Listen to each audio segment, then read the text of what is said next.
Hi students, welcome back to our channel. Ee video lo fertilization gurinchi chuddam. So fertilization is a process where male and female gametes are fused. So which are formed by the gametogenesis process. In males we can say that is sperm. In female we can say that is ovum. So there are some processes in the fertilization. So process first of all syngamy, that means similar gametes are fused. Cytoplasm fuse anetla that is called as plasmogamy. So ఈ ప్రాసెస్లో plasmogamy and nucleate pronuclear of male pronuclear of female fuse అయితే we can say that is karyogamy.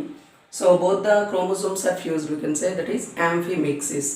So here some processes: syngamy, plasmogamy, karyogamy, amphimixis. So based on site of fertilization. So site of fertilization base చేసుకొని type of fertilizations అనేవి మనం ఇక్కడ చూస్తాం. So site ని బట్టి internal fertilization, external fertilization.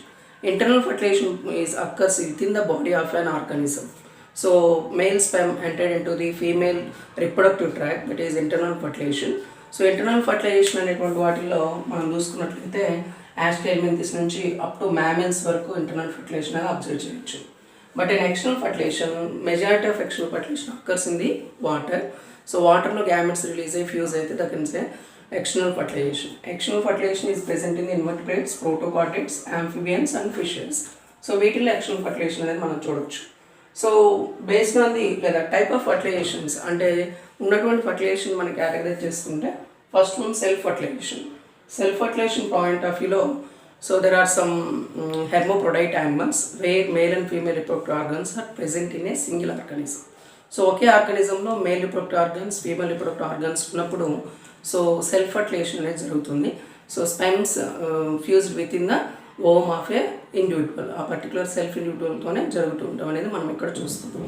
So cross fertilization where one organism అంటే one single species but different organisms.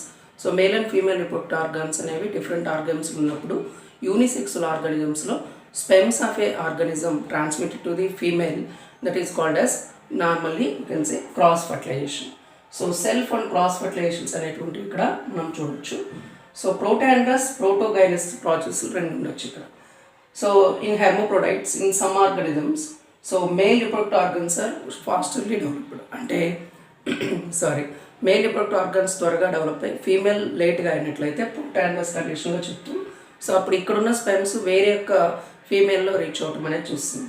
ప్రోటోగైనస్ ఏదైతే ఉందో female reproductive organs first develop అయ్యి మేల్ రిప్రొడక్టివ్ ఆర్గన్స్ తరగతి అయితే సో ఈ గైనస్ కండిషన్స్ అంటే ఈ ఓమ్ ఏదైతుందో వేరే స్పెమ్ తోటి ఫర్టిలైజ్ చేయబడుతుంది.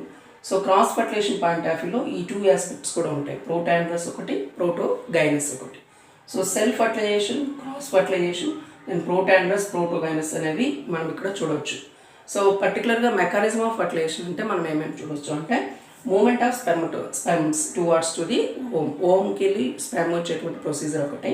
So entrance of sperm, how sperm enter in to the ovum, then activation of ovum. Once sperm enter అయిన తర్వాత ఓమ్ యాక్టివేషన్ అనేటువంటి జరుగుతుంది.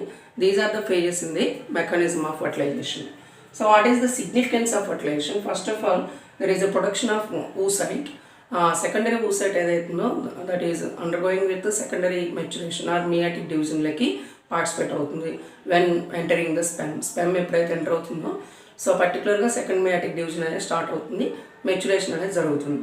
సెకండ్ చూస్తే register of normal diploid zygote. అప్పటి వరకు ఉన్నటువంటి మామూలుగా ఉన్న గ్యామెట్స్ కాస్త జైగోట్ని ఫిల్ చేస్తూ ఉంటాయి, జైగోట్ని ఫామ్ చేస్తూ ఉంటాయి.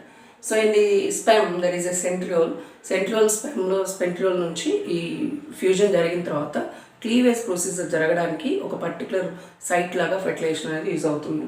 So maternal and paternal characteristics అనేవి చేంజ్ అవ్వడానికి, ఫ్యూజ్ అవ్వడానికి ఈ ఫర్టిలైజేషన్ అనేది ఒక ఫినామినల్గా పనికొస్తుంది. Checking of polyspermy. సో ఒక స్పెమ్ ఎంటర్ అయిన తర్వాత there is a fertilisation membrane on the ovum. So ఆ ఫర్టిలైజేషన్ మెంబ్రెయిన్ ఫామ్ అవడం వల్ల రిమైనింగ్ స్పెమ్స్ అన్నీ వాష్ అవుట్ అయిపోతాయి కాబట్టి పాలిస్పెర్మీని ప్రివెంట్ చేయడానికి కూడా ఫర్టిలైజేషన్ ప్రాసెస్ అనేది హెల్ప్ అవుతుంది.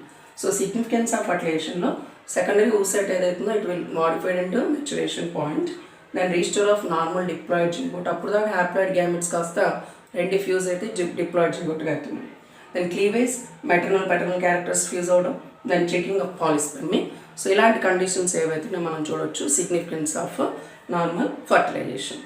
So thank you for watching.